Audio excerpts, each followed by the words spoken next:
Existe um erro silencioso que quase todas as famílias cometem quando alguém morre. Não é falta de amor, não é falta de saudade, não é indiferença. É um erro que nasce justamente do sofrimento, da confusão, do desespero que a morte provoca. Talvez a sua família já tenha cometido esse erro. Talvez você esteja cometendo agora, sem perceber. E esse erro pode causar uma dor enorme para quem já partiu e também para quem ficou. Depois que o caixão é fechado, depois que as flores murcham, depois que as visitas vão embora, fica um silêncio pesado em casa. No meio desse silêncio, muitos tentam fugir da dor, se distrair, seguir a vida como se nada tivesse acontecido. Ou, ao contrário, ficam presos num luto que não acaba nunca. Mas o que Padre Pio revelou sobre esse momento é algo que quase ninguém sabe e que pode mudar completamente a forma como você vive a saudade de quem se foi. Hoje você vai descobrir qual é o maior erro que as famílias cometem após a morte de alguém que amam. Vai entender por que isso fere as almas do outro lado e também impede que os vivos encontrem paz. E, principalmente, vai aprender o que fazer a partir de agora para transformar a dor da perda em um laço de amor que continua vivo diante de Deus. Antes de continuar, deixo um pedido muito especial. Se você já perdeu alguém da sua família, alguém cujo nome ainda aperta seu coração, escreva apenas o nome dessa pessoa aqui nos comentários. Não precisa contar a história, não precisa se expor. Escreva só o nome. Vamos formar uma grande corrente de oração em que cada um reza por todos os nomes que aparecerem. E se este tema fala com você, se você quer aprender verdades que podem trazer consolo para a sua alma, inscreva-se no canal e ative o sininho. Aqui falamos de fé, de eternidade, de mistérios que nem sempre são comentados nas homilias, mas que podem transformar a maneira como você enxerga a morte e a vida. Quando se fala em morte, céu, purgatório, almas e família, não se está falando de teoria. Está se falando de algo que acompanha cada respiração que damos. E entre todos os santos que a Igreja conhece, há um que recebeu de Deus uma visão extraordinária sobre o que acontece depois que partimos. Padre Pio.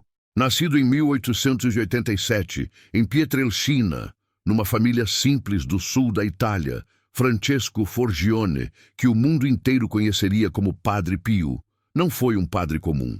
Durante 50 anos, carregou no próprio corpo as chagas de Cristo, os estigmas que sangravam e desconcertavam a medicina. Tinha o dom de ler as almas, de saber os pecados antes mesmo que as pessoas falassem. Muitas vezes estava em dois lugares ao mesmo tempo, fenômeno chamado de bilocação. Mas entre tantos dons, havia um que nos interessa diretamente hoje: a intimidade com as almas do purgatório. Padre Pio conversava com elas, recebia visitas, ouvia seus pedidos, sabia de suas dores e de suas alegrias. E nessa convivência misteriosa, aprendeu algo muito importante sobre a relação entre as almas que partiram e as famílias que ficaram. Foi dessa experiência que nasceu um alerta. Há um erro que as famílias quase sempre cometem depois da morte de alguém. Um erro que causa sofrimento desnecessário para quem está se purificando para entrar no céu e, ao mesmo tempo, impede que os vivos recebam graças que Deus quer derramar. O maior erro das famílias. Qual é esse erro? Não é chorar demais, não é sentir saudade, não é sofrer.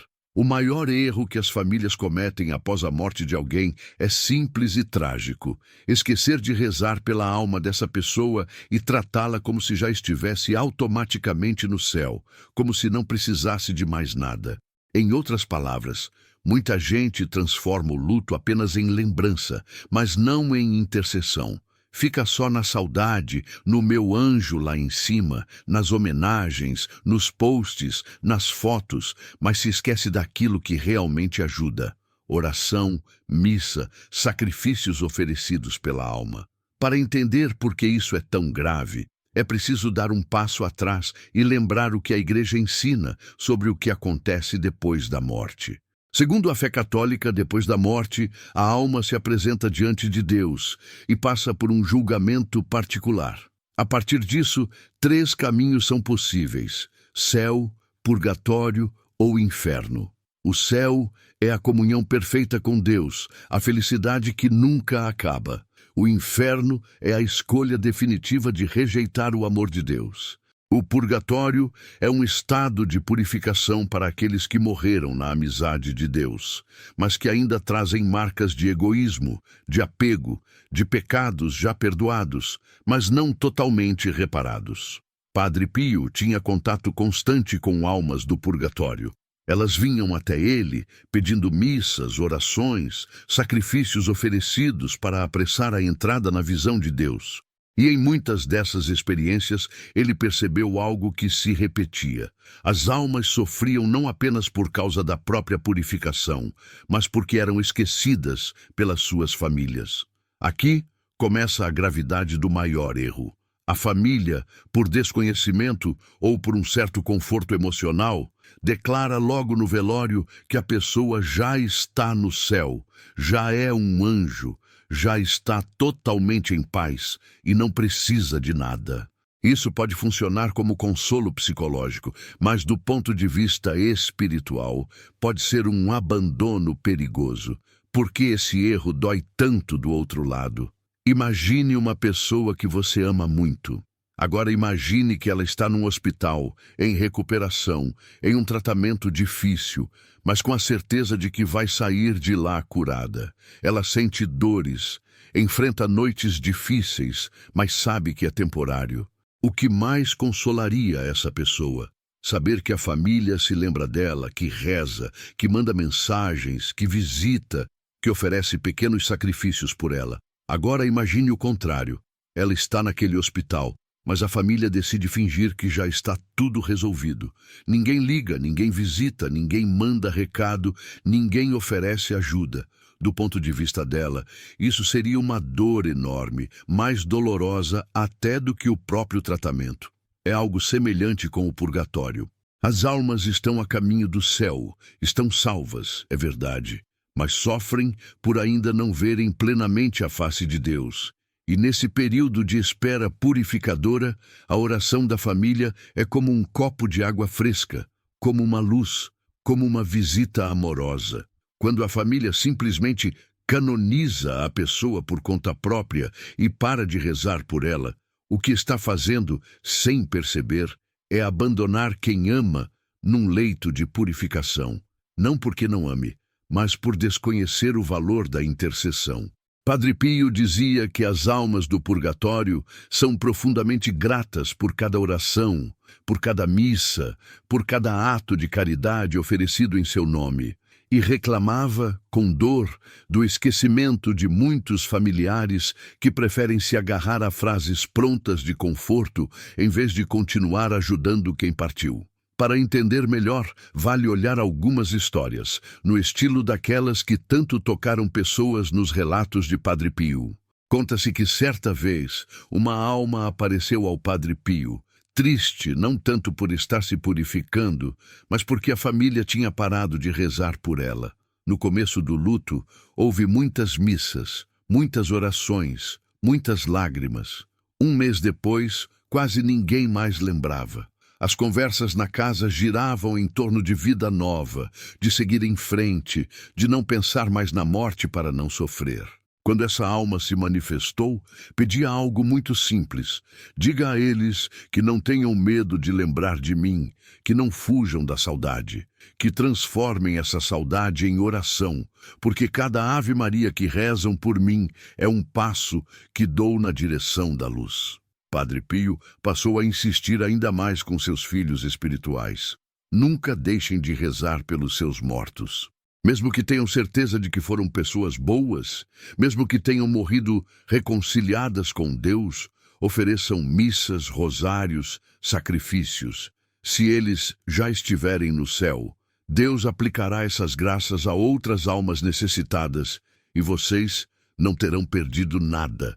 Mas se ainda estiverem no purgatório, terão feito um ato de amor que ecoa para a eternidade. Outra história fala de uma mãe de família que morreu de repente. Durante o velório, todos repetiam: ela já está no céu, está melhor que nós, virou um anjo. Era uma tentativa humana de aliviar a dor, mas na prática, quase ninguém rezou por ela depois. Algum tempo mais tarde, Padre Pio teria visto essa alma em purificação, sofrendo, mas com um sorriso confiante.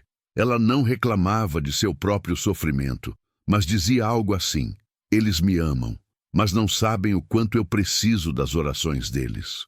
Diga a eles que a melhor forma de me amar agora não é só olhar minhas fotos ou falar de mim, é oferecer cada missa, cada terço, cada gesto de caridade pela minha alma. O santo passou a repetir com insistência que o amor verdadeiro não para no cemitério. O verdadeiro amor atravessa o véu da morte e continua ativo na oração. O que as almas esperam da família? Se o maior erro é esquecer de rezar, então qual é o acerto? O que as almas realmente desejam ver quando olham para suas famílias da terra? Primeiro, desejam ver que não foram apagadas da história. Elas querem ser lembradas não só com lágrimas, mas com fé. Não apenas com nostalgia, mas com esperança. Segundo, querem ver missas oferecidas por sua intenção. Uma única missa, vivida com fé, tem um peso espiritual que nós não conseguimos medir. Quantas almas, segundo relatos de santos, foram libertas do purgatório graças a uma única missa oferecida com amor e confiança? Terceiro, querem ver rosários rezados, penitências oferecidas, esmolas dadas em seu nome. Cada gesto de caridade que você faz por alguém, oferecendo pela alma de um familiar falecido, torna-se um presente eterno. Quarto, desejam ver a família caminhando para Deus, porque do outro lado, compreendem com clareza que nada é mais trágico do que uma família que se distancia da fé depois da morte de alguém. Para as almas, a maior alegria é perceber que sua partida aproximou os vivos de Deus, e não o contrário. Medo e conforto. O lado dos vivos. Talvez você esteja se perguntando, mas falar de purgatório, de sofrimento das almas, não aumenta ainda mais o medo? A resposta é: depende de como se olha. Se você pensa no purgatório apenas como castigo, sim, dá medo. Mas se entende o purgatório como a misericórdia de Deus, que purifica para que a alma entre na felicidade eterna, então tudo muda. O conforto está exatamente aqui. Mesmo que alguém da sua família tenha morrido sem a santidade perfeita, Deus não fecha a porta.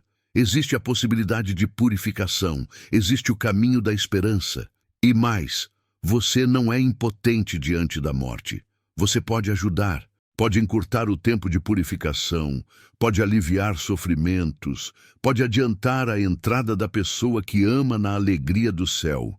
O maior erro é viver como se nada disso existisse, como se toda ajuda se limitasse a flores, homenagens nas redes sociais e um minuto de silêncio. O maior acerto é transformar sua saudade em intercessão. Aplicação prática. O que fazer na sua família? A partir de hoje, o que você pode fazer de concreto para não cair nesse erro e, ao mesmo tempo, encontrar consolo verdadeiro? Nunca canonizar alguém por conta própria. Evite frases do tipo, já está no céu com certeza absoluta, como se não houvesse necessidade de rezar. Você pode ter esperança, pode confiar na misericórdia de Deus, mas mantenha a humildade de continuar intercedendo. Oferecer missas regulares pela alma dos falecidos. Marque missas no aniversário de morte, no aniversário de nascimento, em datas significativas. Se possível, crie o hábito de oferecer, uma vez por mês, uma missa por todos os falecidos da família. Rezar o terço em família pelos mortos. Separe um dia da semana para rezar o rosário em casa, mencionando nominalmente as pessoas que já partiram. Essa prática une os vivos e os mortos numa corrente de fé que fortalece toda a família. Oferecer sacrifícios e caridade. Pode ser um jejum, um dia sem algo que você gosta, uma esmola dada a alguém necessitado, uma visita a um enfermo. Tudo isso, oferecido pela alma de alguém, torna-se um ato de amor que Deus não desperdiça. Ensinar as crianças a rezar pelos falecidos. Quando você inculca nas novas gerações o costume de rezar pelos que já partiram, cria uma cultura de fé que atravessa o tempo. Um dia, serão eles rezando por você. Imagine a seguinte cena. Um pai de família morre de forma repentina. Durante alguns meses, a família sofre intensamente, fala dele o tempo todo, chora, revê fotos, guarda objetos. No início, marcam missas, rezam terços, oferecem comunhões. Mas aos poucos, o ritmo da vida volta ao normal. As orações diminuem, as missas são esquecidas, a dor é empurrada para baixo do tapete. Alguns dizem, não vamos mais falar disso, porque senão a gente não consegue seguir em frente. Do outro lado, esse pai está no purgatório. Ele sabe que será salvo. Tem a certeza de que vai ver Deus. Ama profundamente sua família e acompanha cada passo deles. Vê que a esposa sofre, que os filhos estão confusos, que a fé de alguns está balançando. Ele daria tudo para poder falar. Eu estou a caminho da luz, mas preciso das suas orações. Não me esqueçam, não tenham medo de chorar, mas transformem suas lágrimas em ave-marias. Ofereçam a missa por mim. E, sobretudo, cuidem da própria alma, porque o que mais desejo é ver vocês no céu um dia.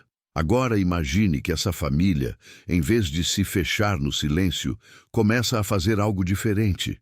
Decidem rezar o terço juntos toda semana, mencionando o nome do pai. No aniversário de morte, em vez de apenas postar homenagens, vão à igreja e oferecem uma missa. Os filhos começam a se confessar com mais frequência. A mãe passa a visitar enfermos e oferecer essas visitas pela alma do marido. Do outro lado, o purgatório desse pai se torna mais curto, mais leve, mais cheio de luz. E, ao mesmo tempo, a família aqui na Terra encontra uma paz que não é simples esquecimento.